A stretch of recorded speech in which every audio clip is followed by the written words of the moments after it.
Launch. Minimal and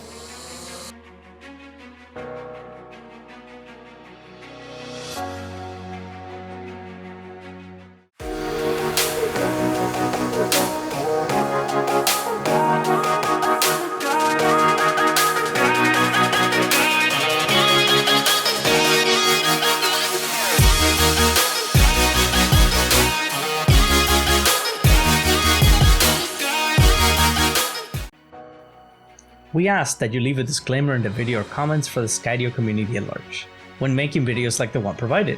You cannot make changes / modifications to the Skydio 2 Plus without prior approval from Skydio.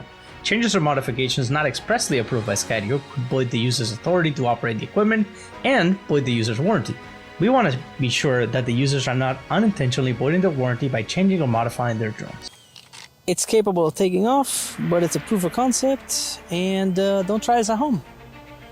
I'm gonna put the thing that we already did for the first video. Just put that in. Skydio says don't do this because it can destroy your drone. As we can see, they're not wrong.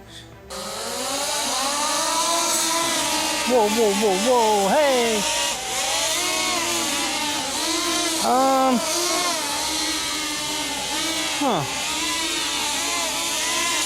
Whoa!